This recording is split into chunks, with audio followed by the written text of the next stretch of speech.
오늘 말씀 창세기 39장 7절에서 우리 18절까지 말씀 보도록 하겠습니다. 창세기 39장 7절에서 18절까지 말씀 우리 한 절씩 교독하겠습니다. 그 후에 그의 주인의 아내가 요셉에게 눈짓하다가 동침하기를 청하니 요셉이 거절하여 자기 주인의 아내에게 이르되 내 주인이 집안의 모든 소유를 간섭하지 아니하고 다 내 손에 위탁하였으니 이 집에는 나보다 큰 이가 없으며 주인이 아무것도 내게 금하지 아니하였어도 금한 것은 당신뿐이니 당신은 그의 아내임이라. 그런즉 내가 어찌 이 큰 악을 행하여 하나님께 죄를 지으리이까. 여인이 날마다 요셉에게 청하였으나 요셉이 듣지 아니하여 동침하지 아니할 뿐더러 함께 있지도 아니하니라. 그러할 때에 요셉이 그의 일을 하러 그 집에 들어갔더니 그 집 사람들은 하나도 거기에 없었더라. 그 여인이 그의 옷을 잡고 이르되 나와 동침하자. 그러나 요셉이 자기의 옷을 그 여인의 손에 버려두고 밖으로 나가매 그 여인이 요셉이 그의 옷을 자기 손에 버려두고 도망하여 나감을 보고 그 여인의 집의 사람들을 불러서 그들에게 이르되 보라, 주인이 히브리 사람을 우리에게 데려다가 우리를 희롱하게 하는도다. 그가 나와 동침하고자 내게로 들어오므로 내가 크게 소리 질렀더니 그가 나의 소리 질러 부름을 듣고 그의 옷을 내게 버려두고 도망하여 나가느니라 하고 그의 옷을 곁에 두고 자기 주인이 집으로 돌아오기를 기다려 이 말로 그에게 말하여 이르되 당신이 우리에게 데려온 히브리 종이 나를 희롱하려고 내게로 들어왔으므로 내가 소리 질러 불렀더니 그가 그의 옷을 내게 버려두고 밖으로 도망하여 나가나이다.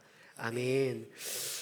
오늘 말씀의 제목은 형통의 사랑, 언덕이 높을수록 바람이 거세지다라는 말씀의 제목으로 함께 은혜를 나누겠습니다. 우리 함께 반갑게 인사 나누겠습니다. 한 주간 잘 지내셨습니까? 네, 한 주간도 수고 많으셨습니다. 서로를 격려하고 축복하겠습니다. 힘든 세상에 한 주간 세상 가운데 사시느냐고 수고 많으셨습니다. 함께 예배함이 참 기쁨이 됩니다. 라틴어 성경을 영어 성경으로 최초로 번역한 존 위클리프라는 사람은 종교개혁의 기틀을 만들었던 사람이었어요. 그가 이렇게 말합니다. 한번 들어보십시오. 언덕이 높을수록 바람이 거세진다. 인생에서 가장 거룩하고 높은 단계에 있을 때 가장 유혹을 많이 받는다. 이 사람이 이렇게 말한 이유가 있습니다. 라틴어로 된 성경을 영어 성경으로 번역해서 많은 사람들이 하나님의 말씀을 읽고 듣게 하는 그 하나님의 꿈을 이 존 위클리프가 꿈을 꾸었죠. 그런데 이러한 꿈을 이루어가는 과정 가운데 위클리프는 많은 도전과 어려움을 받게 됩니다. 왜냐하면 카톨릭 사제들이 자신들만 읽을 수 있는 라틴어 성경을 일반 성도들이 읽는 것을 원치 않았기 때문에 그래요. 하나님이 그에게 주신 꿈이 커지면 커질수록 그는 더 큰 바람을 맞게 됩니다. 그런데 결국 그는 포기하지 않고 끝까지 하나님의 꿈을 이루죠. 그래서 그의 영어로 된 번역본 성경 때문에 결국에는 이 종교개혁이 이루어지는 아주 중요한 기틀을 그가 만들어냅니다. 사실 그렇게 본다면 요셉의 인생의 거센 바람도 평범하게 살았을 때는 그 바람이 불지 않았습니다. 그러나 그가 조금씩 하나님의 꿈을 꾸고 하나님의 꿈에 다 가까이 갈수록 그 바람은 거세게 불었던 것 같아요. 하나님께서 요셉에게 꿈을 주지 않았다면 요셉이 구덩이에 던져졌겠습니까? 하나님이 요셉에게 꿈을 주시지 않았다면 요셉은 종으로 팔려가지도 않았을 거예요. 그렇게 보디발 집에서 종살이를 하는 요셉의 인생에 여러분 이제는 순풍이 불어오는 것 같습니다. 그 내용이 4절에 나와요. 함께 읽어보겠습니다. 요셉이 그의 주인에게 이르네를 입어 섬김에 그가 요셉을 가정 총무로 삼고 자기의 소유를 다 그의 손에 위탁하니. 여러분 17살의 종으로 팔려왔지만 사실 지금 이 순간만큼은 예전보다 훨씬 더 나은 삶을 살고 있습니다. 왜냐하면 그 보디발 집에 그죠? 친위대장 그 높은 직위에서 자기가 가정 총무로의 자리까지 올라갔기 때문에 그렇습니다. 그런데 여러분 오늘 본문에 보니까 우리가 잘 알고 있는 것처럼 이 요셉의 형통한 삶은 그렇게 오래가지 않았던 것 같아요. 또 다른 큰 장애물, 또 다른 거센 바람이 불기 시작합니다. 그 세찬 바람을 일으킨 사람이 누구냐? 바로 그 집안의 주인이었던 보디발의 아내였어요.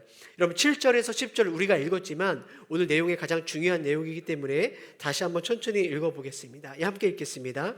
그 후에 그의 주인의 아내가 요셉에게 눈짓하다가 동침하기를 청하니 요셉이 거절하며 자기 주인의 아내에게 이르되 내 주인이 집안의 모든 소유를 간섭하지 아니하고 다 내 손에 위탁하였으니 이 집에는 나보다 큰 이가 없으며 주인이 아무것도 내게 금하지 아니하였어도 금한 것은 당신뿐이니 당신은 그의 아내임이라. 그런즉 내가 어찌 이 큰 악을 행하여 하나님께 죄를 지으리까. 여인이 날마다 요셉에게 청하였으나 요셉이 듣지 아니하며 동침하지 아니할 뿐더러 함께 있지도 아니하니라. 여러분 유대인의 셰퍼 이엘라밀이라는 책에 보면 이 요셉에 관련한 재미난 이야기가 실려 있다고 합니다. 한번 들어보십시오.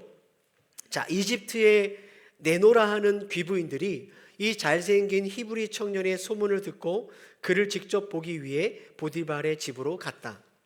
보디발의 부인은 손님들에게 각각 사과 1개와 사과를 깎을 칼을 1자루씩 주었다. 요셉이 그들의 시중을 들기 위해 방에 들어섰을 때에 그의 모습에 반한 귀부인들은 모두 정신이 팔려 칼로 손가락을 베고 말았다. 그러자 보디발의 부인이 그들에게 말했다. 당신들은 그를 한순간만 보고도 매혹당하지 않았습니까? 이제 당신들은 그를 매일같이 보는 내가 어째서 이렇게 정열로 불타오르는지를 이해하실 수 있을 것입니다. 여러분 성경의 기록은 아니지만 요셉이 얼마나 멋졌길래 얼마나 아름다웠길래 이러한 글이 쓰여져 있는가 참 우리가 엿볼 수 있는 것 같습니다. 근데 사실 성경도 요셉의 아름다움을 직접 언급하죠. 39장 6절 하반절에 보면 요셉은 용모가 빼어나고 아름다웠다라고 말하고 있습니다. 용모가 빼어나다라는 것은 그의 외모를 말하는 거고요. 아름다웠다라는 것은 그의 성품을 말하는 것입니다. 그는 외모뿐만 아니라 그의 내면도 아름다웠다라는 것 같아요. 성경에 보면 외모의 아름다움을 언급하는 몇몇 사람이 있는데 그 중에 한 명이 바로 요셉입니다. 아마도 요셉이 그의 어머니 라헬을 닮았던 것 같아요. 창세기 29장 17절에 보면 그의 어머니 라헬의 용모도 이렇게 이야기하죠. 라헬은 곱고 아리따우니. 똑같은 표현을 쓰고 있는 거죠. 따라서 요셉은 어머니 라헬을 닮아 누가 보더라도 참 준수했고 빼어난 외모를 가지고 있었던 것 같아요. 사실 근데 그것만이 아니죠. 요셉은요 하나님이 함께 하심으로 그가 하는 모든 일이 형통했습니다. 우리 여성도님들, 우리 자매분들, 사실 남자가 외모로 멋있는 것도 참 중요하지만 맡겨진 일들이 남자들이 잘해 나갈 때 훨씬 더 멋져 보이는 거 아니겠습니까? 맡긴 일을 척척 잘해 나가는 이 능력 있는 청년이 바로 요셉이었습니다. 그 요셉을 10년 이상 옆에서 지켜본 보디발의 아내가 안 넘어갈 수 없었던 것 같아요. 여러분 그녀의 유혹은 매우 집요했고 노골적이었습니다. 계속해서 동침을 요청하죠. 여러분 이 보디발 아내의 유혹에 요셉이 어떻게 행동하고 있는가? 성경은 요셉의 행동을 아주 단순하게 이 한마디로 표현하고 있습니다. 8절 말씀, 그가 거절했다라는 거죠. 이 거절하는 뜻의 히브리어 마엔이라는 이 히브리어의 강조형으로 쓰인 건데 무슨 말이냐? 요셉은 이 보디발의 아내의 유혹을 그냥 안 됩니다. 저는 할 수 없어요. 이 정도의 거절이 아니라 이 성경에는 요셉의 감정이나 분위기를 표현하고 있지 않지만 아주 완강하게 거절했다라는 거예요. 그래서 성경 주석을 보니까 이 거절하다를 이렇게 설명하고 있더라고요. 제가 읽어볼게요. 여기서 거절하다는 것은 재고의 여지를 남기지 않고 이런 지하에 거절함으로써 보디발의 아내로 하여금 조금의 기회나 여지를 주지 않는 태도였다라는 거예요. 한번 따라해 볼까요? 여지를 주지 않습니다. 한 번만 더요. 여지를 주지 않습니다. 요놈 잘하면 넘어올 것 같은데, 계속 찔러보면 될 것 같은데, 보디발의 아내로 하여금 이런 일만의 여지를 주지 않는 단호한 거절을 지금 요셉이 하고 있었다라는 거예요. 성도님들, 이 보디발 아내의 유혹을 대하는 이 요셉의 말이 오늘 우리에게 참 중요합니다. 요셉이 거절했다라는 거예요. 여러분, 요셉은 보디발 아내에게 정확하게 이야기를 합니다. 안 된다라는 거죠. 여주인이 상처를 받지 않을까? 무안하지 않을까? 근데 여잔데 자존심이 상하지 않을까? 내가 거절할 때 이 여자가 해코지 않을까? 많은 것들을 고려하지 않는 결정이 뭐냐면 거절했다라는 거예요. 요셉이 무리했기 때문에 그런 것이 아닙니다.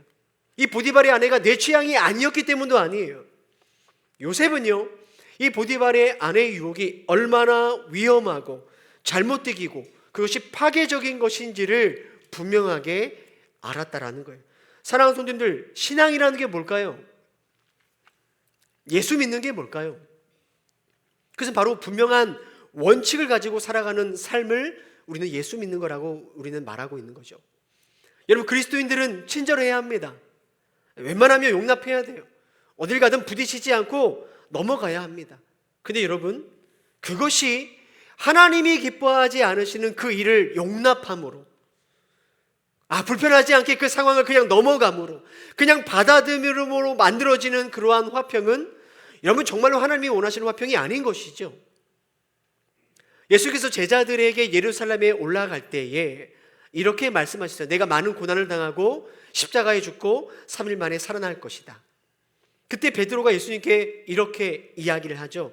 마태복음 16장 22절 말씀이에요. 읽어볼까요? 베드로가 예수를 붙들고 항변하여 이르되 주여 그리 마옵소서, 이 일이 결코 주께 미치지 아니하리이다. 여러분, 인간적으로 볼 때 얼마나 고마운 말입니까? 그렇죠? 나를 생각해서 해주는 말 아니에요? 베드로는 나름대로 예수님을 생각하고 예수님을 위해서 하는 말이었습니다. 근데 여러분, 그 베드로의 말을 듣고 예수님은 엄하게 이렇게 말씀하시지 않습니까? 23절에 이렇게 말씀하세요. 예수께서 돌이키시며 베드로에게 이르시되 사탄아, 내 뒤로 물러가라. 너는 나를 넘어지게 하는 자로다. 내가 하나님의 일을 생각하지 아니하고 도리어 사람의 일을 생각하는 도다.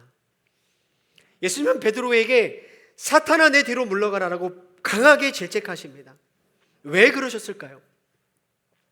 예수님의 이러한 단호한 태도는 우리에게 하나님의 뜻보다 사람의 뜻이 먼저 되는 것, 그것이 죄에 대한 것이라면, 잘못된 것이라면 그 어떠한 여지를 두지 말라고 우리에게 말씀하고 계시는 거예요. 사랑하는 성도님들, 예수 믿는 우리들은 안 되는 건 안 된다고 말할 줄 아는 사람들이 되어야 합니다. 그죠? 세상에서 아무리 옳다라고 하더라도 그 죄에 대해서 노라고 말할 수 있는 신앙과 원칙을 정말 이 시대의 많은 그리스도인들에게 보여줘야 될 모습이라고 생각합니다. 성도님들, 근데 이것이 말처럼 쉽지 않다는 게 문제인 거죠. 아니라고 말하는 것, 노라고 말하는 것이 어렵다라는 것입니다. 요셉을 한번 생각해 보시겠습니까? 39장 7절에 보면 그의 주인의 아내가 요셉에게 눈짓을 합니다. 여러분, 지금 요셉의 상황을 한번 생각해 보세요. 고향에서 먼 곳에 지금 노예로 살아가는 청년이었습니다. 그 누구도 요셉에게 다정하고 따뜻한 눈빛을 건네주는 사람이 없어요. 그런데 여러분, 이 여자의 이 눈빛이 이 한 청년에게 얼마나 위로가 됐겠어요? 얼마나 고마웠겠어요? 더군다나 여러분, 이 눈빛의 주인은 애굽의 최고 권력자의 아내입니다. 추측해 보건대 얼마나 아름다운 여인이었겠습니까? 이 여인에게 요셉에게 눈짓할 때 얼마나 그가 단장을 하며 옷을 잘 꾸며고 화장을 해서 요셉을 꼬셨겠냐는 거예요. 이 건강한 청년이 어떻게 이 보디발의 아내의 유혹을 단호하게 노라고 말할 수 있었겠냐고요. 그의 도덕적인 판단 때문에 그것이 가능했을까요? 주인 보디발에 대한 의리와 충성 때문으로요? 전혀 그렇지 않다라는 거예요. 요셉의 말씀에 보면 우리는 노라고 말할 수 있는 요셉의 그 신앙의 원리를 살펴볼 수가 있는데 9절 하반절을 보십시오. 함께 읽어보겠습니다. 시작. 당신은 그의 아내입니다. 그러즉 내가 어찌 이 큰 악을 행하여 하나님께 죄를 지으리까? 요셉이 노라고 말할 수 있는 이유는 단 하나입니다. 그는 하나님을 의식하고 있었다라는 거예요. 요셉이 이렇게 말하잖아요. 내가 어찌 이 큰 악을 행하여 당신에게 죄를 질 수 있겠습니까? 보디발에게 죄를 질 수 있겠습니까? 그게 아니라는 거예요. 이 큰 악을 행하여 내가 어떻게 하나님 앞에 죄를 짓겠습니까? 여러분, 코람데오라는 말 들어보셔서 아시죠? 라틴어로 하나님 앞에서라는 것입니다. 요셉에게는요, 이런 마음이 있었던 거죠. 나를 평가하는 분이 누군가? 하나님이시라는 거예요. 나는 누구 앞에 살아가는가? 보디발의 앞에 살아가는 것이 아니라 나는 하나님 앞에 살아간다는 것입니다. 여러분, 앞에서 잠시 언급했지만 지금 요셉 앞에 있는 보디발의 유혹은요, 너무나 큰 유혹입니다.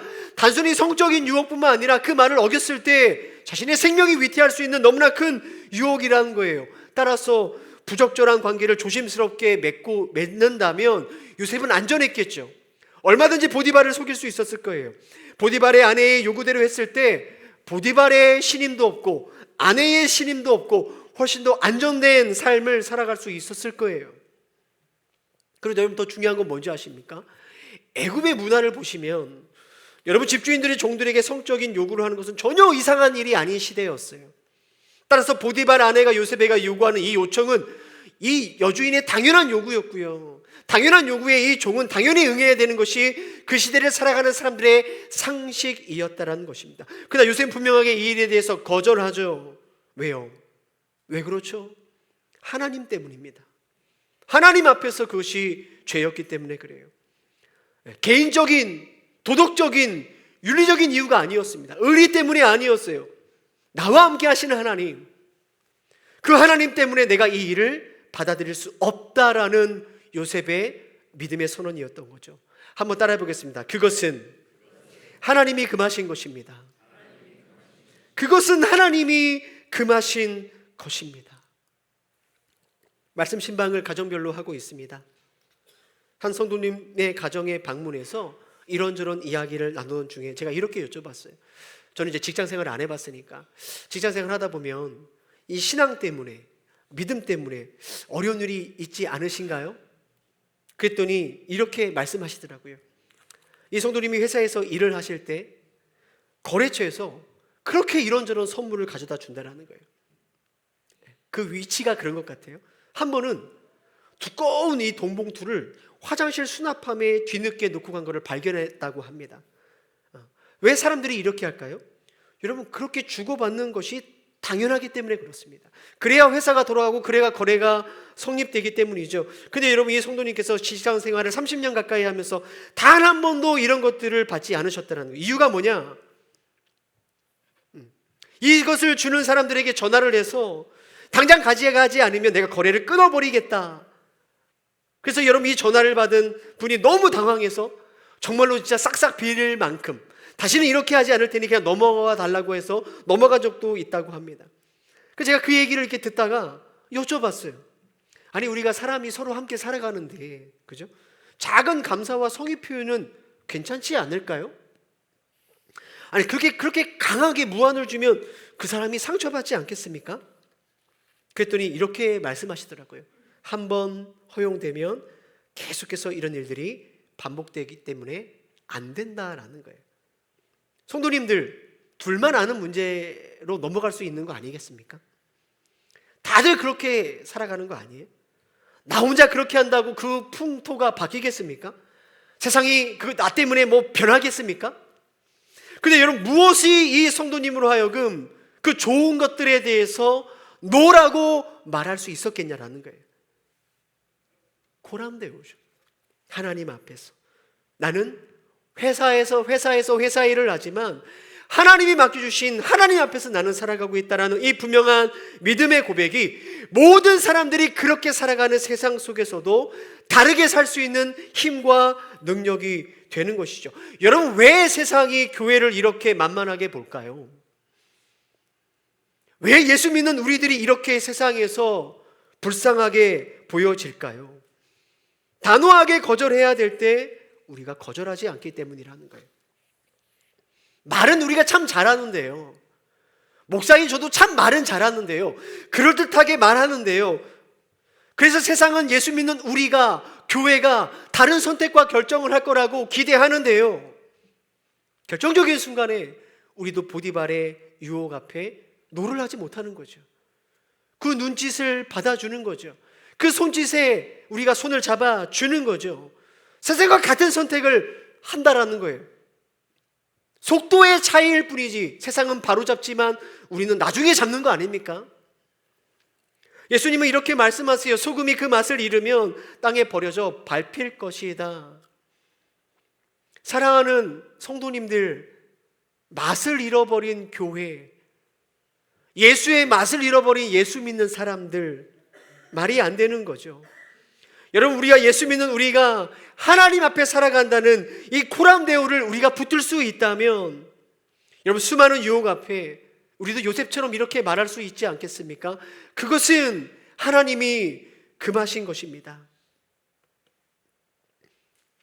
아담이 마귀의 유혹 앞에 코람데오라고 하며 노라고 외칠 수 있었다면, 다윗이 밧세바를 바라볼 때 그 음욕이 일어날 때 코람데오라며 내가 이것은 하나님이 금하신 것이라고 말할 수 있었더라면, 유다가 그 번쩍이는 은 30냥 앞에, 그 돈 앞에 내가 어찌 하나님께 죄를 지을 수 있으리요? 라고 그 생각을 돌이켰다면 많은 것이 달라져 있었겠죠. 지금도 우리는 그 선택 앞에 살아가고 있습니다. 지금도 마귀는요, 보디발의 아내처럼 때로는 아름다움으로, 권력으로, 여러 가지 믿는 우리를 향하여 끊임없이 눈짓하며 동침하자고 우리를 미혹합니다. 제발 그렇게 고지식하게 살지 말라고 합니다. 제발 세상 물정 모르는 사람처럼 하나님 앞에서 사는 게 아니라 이제는 좀 세상 앞에서도, 사람 앞에서도, 그 물질과 쾌락 앞에서도, 즐거움 앞에서도 살라고 우리를 유혹하죠. 날씨 좋은데 교회 한번 빠진다고 큰일 나냐? 놀러 갈까라는 그 유혹. 마땅히 하나님부터 받은 이 물질 또한 드리기를 아까워하는 그 돈의 유혹. 남에 대해서 험담함으로 내가 좀 우쭐해지고 싶은 유혹. 음란함을 갈망하는 유혹, 남을 속여서 이익을 얻고자 하는 유혹, 자랑하고 싶은 유혹. 오늘도 보디발의 아내는 우리에게 던지는 그 수많은 유혹 앞에 코람데오, 나는 하나님 앞에 삽니다, 그것은 하나님이 금하신 것입니다라고 말할 수 있는 우리 저와 동행교회 성도님들 되어지기를 주님의 이름으로 축복합니다. 한번 따라해 볼까요? 그것은 하나님이 금하신 것입니다. 한 번 더 하겠습니다. 나는 하나님 앞에 삽니다. 또 한 가지, 여러분, 오늘 말씀을 통해서 죄를 대처하는 요셉의 다른 모습을 우리가 발견하게 됩니다. 요셉은 단호하게 말했어요. 이것은 하나님이 금한 것입니다. 거절했습니다. 안 된다라고 분명하게 얘기했어요. 그런데 외치는 것만으로 문제가 해결되지 않는다라는 것입니다. 보디발의 아내는 끈질기게 요셉을 유혹하죠. 10절 말씀 읽어보겠습니다. 여인이 날마다 요셉에게 청하였으나 요셉이 듣지 아니하여 동참하지 아니할 뿐더러 함께 있지도 아니하니라. 여러분, 보디발 아내는 포기하지 않습니다. 세상은 여러분을 넘어뜨리는 그 일을 포기하지 않는 거예요. 단호하게 말해도 날마다 요셉을 유혹합니다. 요셉이 그 집안의 모든 것을 책임지는 총무였기 때문에 이 보디발 아내를 마주치지 않을 수 없는 거죠. 계속 보게 되는 것입니다. 여러분, 이때 요셉이 어떻게 유혹에 대처하는가 한번 따라해 볼까요? 함께 있지 않습니다. 예, 요셉은 함께 있지 않음으로 그 유혹을 피하더라는 것입니다. 근데 그것이 한계가 있는 것 같았어요. 12절에 보십시오. 그 여인이 그의 옷을 잡고 이르되 나와 동침하자. 그러나 요셉이 자기의 옷을 그 여인의 손에 버려두고 밖으로 나가매. 계속해서 거절하고 계속해서 그 자리를 피했지만 어쩔 수 없이 만나는 그 자리에서 이제 요셉은 어떻게 합니까? 그 자리를 피해 도망갑니다. 성도님들, 유혹에는 크게 두 종류가 있어요. 하나는 우리가 싸워서 이겨야 되는 유혹이 있고요, 다른 하나는 피해야 되는 유혹이 있습니다. 대부분의 유혹은 여러분, 우리가 말씀 가운데, 기도 가운데 믿음으로 부딪혀 싸우는 유혹이지만 성경은 유일하게 단 하나의 유혹은 피하라고 말합니다. 그게 바로 성적인 유혹이에요. 자, 고린도전서 6장 18절 보십시오. 음행을 뭐라고 합니까? 피하는 거예요. 음행은 여러분 싸운 게 아닙니다. 디모데 후서 2장 20절, 너는 청년의 정욕을 피하는 거예요. 정욕에 부딪힌다고 기도하는 게 아니라 피하는 것입니다. 왜냐하면 성적인 유혹은 맞서 싸움으로 이기는 게 아니라 피해서 이기는 것이기 때문에 그래요. 요셉은 여주인을 피했습니다. 함께 있지 않았죠. 도망갔어요. 여러분 집에 불이 나면 어떻게 됩니까? 하나님 저를 이 불꽃에서 구원해 주십시오라고 기도해야 됩니까? 아닙니다. 불 나면 일단 도망 나와야죠. 도망 나와야 됩니다. 마찬가지예요. 성적인 유혹은 불과 같기 때문에 그 자리를 피해야 하는 것이죠. 뛰쳐나와야 됩니다. 그래서 요셉을 보십시오. 요셉은 자기의 옷을 그 여인의 손에 버려두고 밖으로 나갔다라는 거예요. 이 나가다라는 표현, 히브리어 누스라는 표현이요, 재미있는 표현입니다. 적군에게 패하여 목숨을 얻고자 도망갈 때 쓰는 표현이 누스예요. 나가다. 요셉은 지금 어떻게 나가는 겁니까? 전쟁터에서 쫓기는 병사처럼 목숨을 걸고 필사적으로 도망가는 것입니다. 아무리 여러분 보디발의 아내가 힘이 세면 얼마나 세다고 그 건장한 20대 청년이 자기 옷을 못 챙기고 나왔겠어요? 뺏으려고 하면 얼마나 뺏을 수 있겠죠. 그게 뭐 어렵겠어요. 그런데 요셉은 그 옷을 두고 나옵니다. 왜 그럴까요? 그 잠깐의 신랑이 하는 것조차 경계하는 거죠. 1분 1초도 그곳에 머물기를 거부하는 것입니다. 앞에도 잠시 제가 비유로 설명했지만 여러분 불이 난 집에 지갑 챙기고 옷 챙기고 가방 챙기다가 타 죽습니다. 마찬가지예요. 여러분 유혹이 우리 앞에 오면 체면 챙기다가 인간관계 생각하다가 타 죽는다는 거예요. 내가 지금 유혹에 빠져 있다, 내가 지금 위험한 가운데 있다 판단되면 뭐합니까? 바로 뛰쳐나와야 되는 거예요. 1분 1초도 머뭇거리면 안 되는 것이죠. 여러분 기억하셔야 됩니다. 요셉은 함께 있지 않았고 그 자리에서 도망쳐 나왔습니다. 성도님들, 여러분을 유혹하는 그 자리를 애초부터 가지 마십시오. 그 상황을 처음부터 만들지 마십시오. 그 사람과 함께하지 마셔야 되는 거예요. 여러분에게 지금 어떠한 보디발 아내의 유혹이 있습니까? 여러분에게 눈치차며 함께 있자고 말하는 그 죄악된 상황과 그 사람과 그 자리는 무엇입니까? 어떻게 하든 여러분에게 입혀진 그 그리스도인의 옷을 벗기기 위해 애쓰는 여러분의 보디발의 아내는 누구냐란 말이에요. 여러분 그 옷자락을 잡았을 때, 잡혔을 때 필사적으로 도망하는 지혜와 결단이 있기를 주님의 이름으로 축복합니다. 잠깐이라도 그 자리에 머물지 마십시오. 여러분 마음을 뺏기지 말라는 거예요. 여지를 주지 말라는 거예요. 마지막으로 요셉이 도망쳐버리면서 벗어버린 그 옷에 대해서 조금 더 생각해 보려고 합니다. 여러분 요셉이 벗어버린 그 옷은 어떤 옷입니까? 10년 동안 열심히 종살이해서 입은 성공의 옷이죠. 그나마 얻은 성공의 옷입니다. 내가 비록 종이지만 그 가정총무 옷이라도 입고 있어야 사람 대접받고 살아가는 그 옷이죠. 근데 여러분 이것이 벗겨지면 도대체 요셉은 어떻게 살아야 됩니까? 그죠? 이 요셉이 벗어버린 그 옷은 지나간 10년의 나의 노력, 나의 애씀, 나의 헌신이 고스란히 담겨져 있는 옷이라는 거예요. 그런데 그 요셉이요, 그 귀중한 가정총무의 옷을 벗어 던집니다. 그 귀한 것을 말이에요. 왜 그랬을까요? 무엇을 위해서요? 하나님 앞에 내가 지금 입고 있어야 할 그 믿음의 옷을 지키기 위해 그는 성공의 옷을 던지는 거예요. 내가 하나님 앞에 절대 벗을 수 없는 그 거룩한 성도의 옷을 내가 벗지 않기 위해 그렇게 고생해서 입혀진 출세의 옷, 성공의 옷을 벗어 던지는 것이죠. 여러분 그 결과 어떻게 됐습니까? 요셉은 죄수의 옷을 입고 감옥에 들어갑니다. 여러분 감옥이라는 이 단어가 참 재밌습니다. 요셉이 형들에 의해 던져진 구덩이라는 단어와 이 감옥이라는 단어가 똑같은 단어예요. 무슨 말일까요? 요셉이 하나님 앞에 죄짓지 않기로 결정한 그 일이 억울한 누명이 돼서 돌아오는 것 아닙니까? 고람다우라고 외치며 내가 하나님 잘 믿겠다고 한 그 결정 때문에 요셉은 다시 구덩이로, 감옥으로 굴러 떨어지는 것이죠.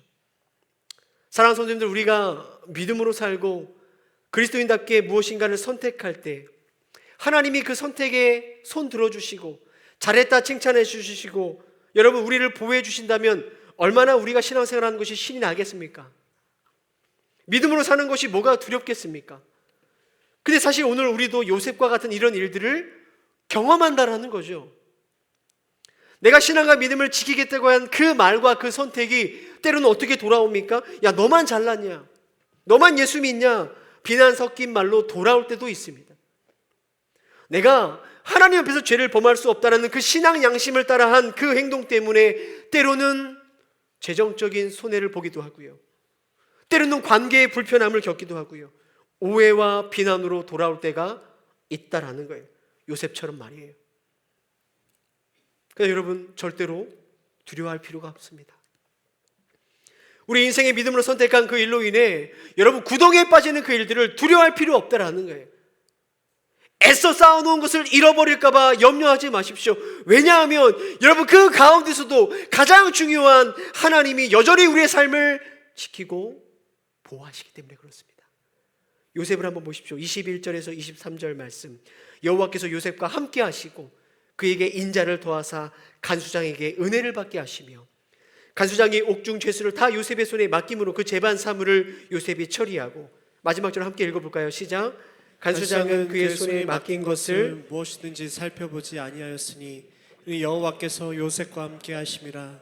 여호와께서 그를 범사에 형통케 하셨더라. 비록 여러분 하나님이 야 내가 여기 있다, 너가 잘 결정한 거다, 요셉이 정당하다라고 말씀하고 막아주지는 않으셨지만 그 억울한 상황 속에서 하나님은 요셉과 함께 하시죠. 여전히 요셉을 형통한 삶으로 인도하고 계시는 것이죠. 요셉은 옷이 바뀌었어요. 총무의 옷에서 죄수의 옷으로 다 잃어버렸습니다. 그 감옥 아니죠. 그러나 하나님은 여전히 요셉을 향한 당신의 뜻을 더 한 걸음 더 이뤄가고 계시더라는 거예요. 우리는 요셉의 이야기를 알잖아요.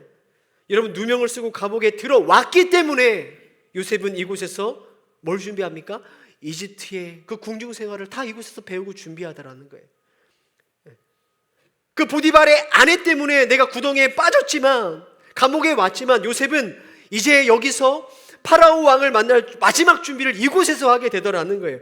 여러분 만약에 보디발 집에서 종살이 할 때, 누명 쓰고 감옥살이 할 때 요셉이 말이에요, 야 내 인생 뭐 이러냐, 뭐 이렇게 풀리는 게 없냐, 믿음으로 살아서 아무 의미가 없지 않냐, 억울함과 원망으로만 살았더라면 여러분 하나님께서 요셉에게 주신 그 꿈들이 이루어졌을까요?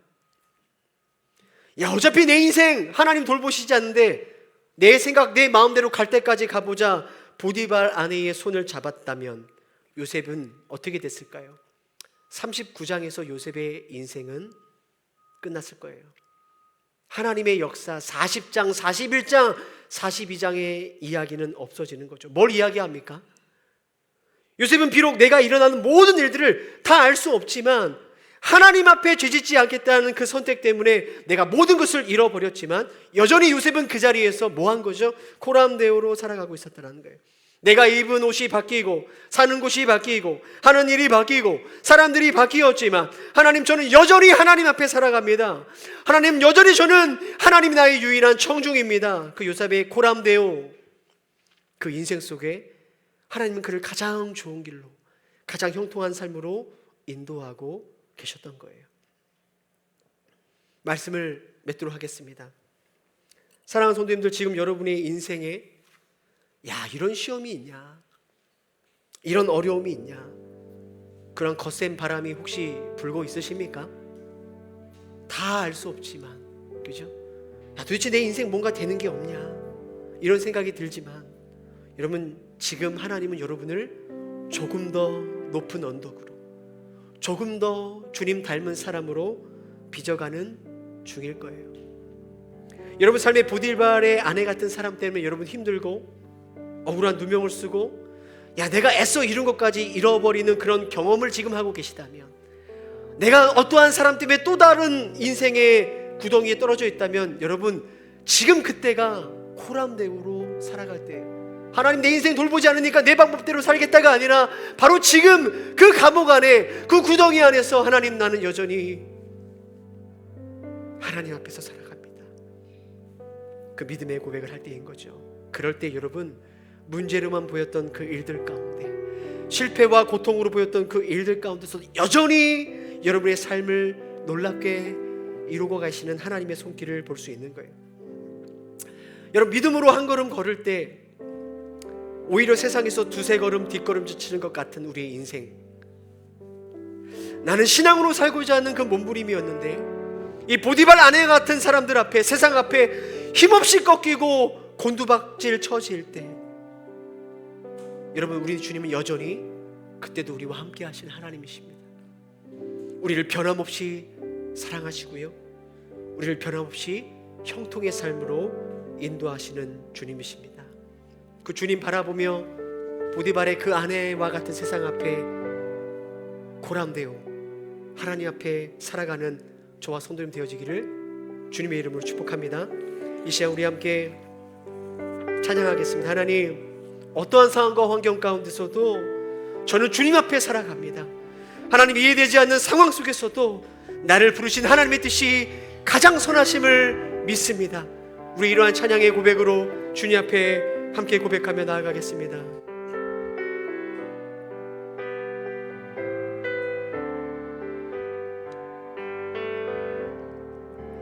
하나님의 부르심에는 결코 실수가 없네. 내가 이 자리에 선 것도 주의 부르심이라. 하나님의 부르심에는 결코 실수가 없네. 나를 부르신 하나님의 신실하심을 믿네. 작은 나를 부르신 뜻을 나는 알 수 없지만 오직 감사와 순종으로 주의 길을 가. 때론 내가 연약해져도 주님 날 도우시네. 주님 그 놀라운 계획을 나는 믿으며 살리. 아멘. 날 부르신 뜻 내 생각보다 크고 날 향한 계획 나의 지혜로 측량 못하나 가장 좋은 길로, 가장 완전한 길로 오늘도 날 이끄신, 날 부르신 뜻 내 생각보다 크고 부르신 뜻 내 생각보다, 우리를 향한 하나님의 계획 나의 지혜로 측량 못하나 가장 좋은, 가장 완전한 길로 우리의 삶을 이끄시는 주님을 찬양합니다. 날 이끄심이 나의 길 오직 주가 하시나니, 나의 길 오직 그가 하시나니, 나를 단련하신 후에 내가 정금같이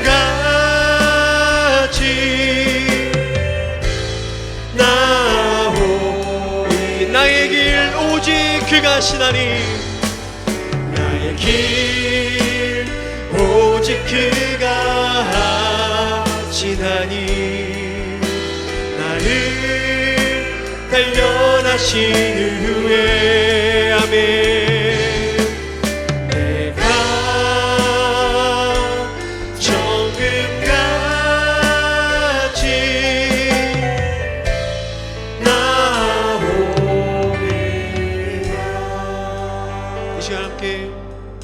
기도하겠습니다. 사랑하는 성도님들, 여러분의 인생 가운데 그 거센 바람이 불어오십니까? 내가 원하지 않았던 계속해서 안 좋은 일로 계속해서 내 삶이 흘러가고 있습니까? 나는 믿음으로 한 걸음 걸어가는데 이 세상이 두세 걸음, 10걸음 여러분을 밀어내고 있습니까? 이 시간 우리 함께 기도할 때, 주님, 그럴 때에도 내 인생의 그 구덩이에 떨어질 때에도 보디발 아내의 눈짓과 유혹 앞에서 하나님이 그것을 금하신 것입니다라고 말할 수 있는 믿음의 사람 되게 하여 주옵소서. 하나님, 믿음과 신앙의 옷을 지키기 위해, 거룩한 성도의 옷을 지키기 위해, 그 우리 인생의 그 어려움을 겪는다 하더라도, 구덩이에 던져진다 하더라도 거짓까지 역에 타협하지 않는 믿음의 사람들 될 수 있도록 우리를 붙들어 주시옵소서. 이 시간 우리 말씀을 생각하며 우리 간절하게 주님 앞에 기도하며 나아가겠습니다. 함께 기도합니다. 사랑하는 주님,